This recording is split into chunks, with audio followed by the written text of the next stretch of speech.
বিদ্যুৎ পরিষেবায় অন্ধকারাচ্ছন্ন রাজ্যে নাজেহাল জনজীবন। প্রতিবাদে বিদ্যুৎ দপ্তর ঘেরাও করলেন সদর কংগ্রেস। তাই ব্যর্থ এবং অকর্মণ বিদ্যুৎ মন্ত্রীকে অনতিবিলম্বে পদত্যাগ করতে হবে আহ্বানকে সামনে রেখে সদর জেলা কংগ্রেস কমিটির উদ্যোগে এক মিছিল ও ডেপুটেশন সংগঠিত হয় বুধবার। মিছিলটি কংগ্রেস ভবন থেকে বের হয়ে শহরের বিভিন্ন পথ পরিক্রমা করে ভুতুড়ে বিদ্যুৎ দপ্তরের সামনে এসে বিক্ষোভ প্রদর্শন করে ও পরবর্তীতে এক ডেপুটেশনে মিলিত হয়। আপনারা জানেন ঘূর্ণিঝড় রেমালের তাণ্ডবে পশ্চিমবঙ্গের উপকূল এলাকা এবং বাংলাদেশের উপকূল এলাকা ইতিমধ্যেই বিপর্যস্ত।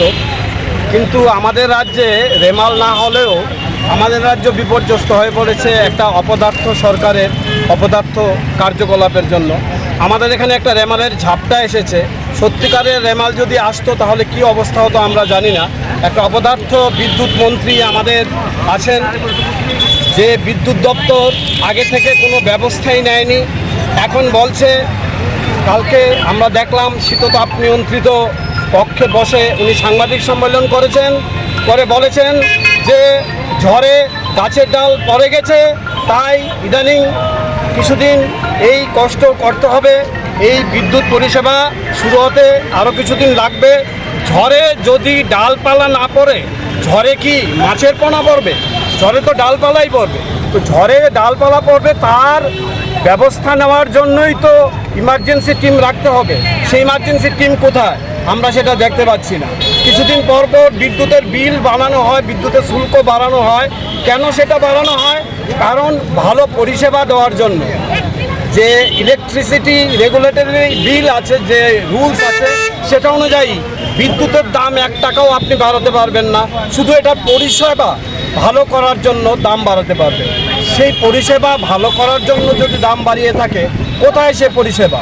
আমরা কি দেখতে পাচ্ছি? আজকে সারা রাজ্য অন্ধকারময়। সারা রাজ্যে, গোটা রাজ্য জুড়ে অন্ধকার একটা কায়েম করে নিয়েছে। এখানে প্রাকৃতিক কাজের জন্য যে জল, সেটা পর্যন্ত তুলতে পারছে না। স্নান খাওয়া সব বন্ধ হয়ে রয়েছে। মোবাইল ইন্টারনেট বন্ধ হয়ে রয়েছে।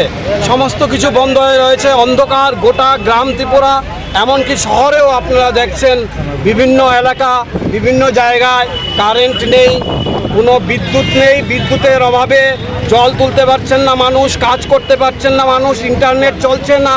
মনে হচ্ছে এক অন্ধকার যুগে আমরা এসে দাঁড়িয়েছি। এ কেমন অপদার্থ বিদ্যুৎ মন্ত্রী! এই বিদ্যুৎ মন্ত্রী যখন শিক্ষামন্ত্রী ছিলেন, তখন শিক্ষাটাকে 12টা বাজিয়েছেন। তিনি অক্সিজেনের সায়েন্টিফিক নেম O2 না বলে 02 বলতেন, কারণ ওকে জিরোর মতো লাগে। এটা তার ব্যাপার। কিন্তু শিক্ষা ব্যবস্থাটাকে 12টা বাজিয়ে গেছেন।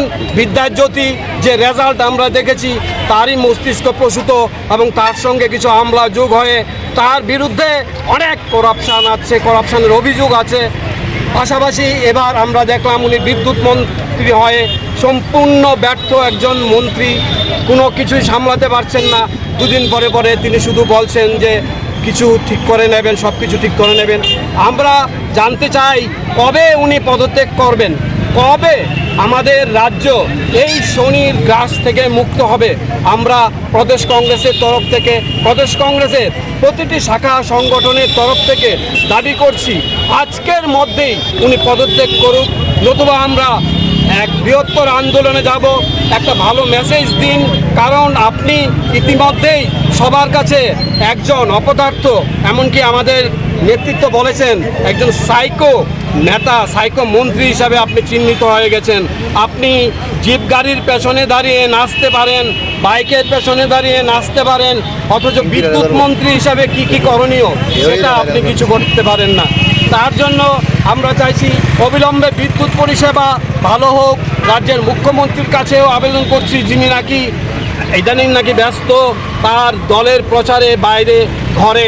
আমরা চাই আমাদের রাজ্যটা আবার সেই স্বর্ণময় রাজ্যে ফিরে আসুক, যেটা আমরা 4 তারিখের রেজাল্টেই আশা করি দেখতে পাবো। একটা সুদিন আসছে এবং সেই কথা বলে ওনার পদত্যাগ চেয়ে, অবিলম্বে পদত্যাগ চেয়ে আমরা এক বিক্ষোভ মিছিলে সামিল হয়েছি। আশা করি রাজ্যের সমস্ত জনগণ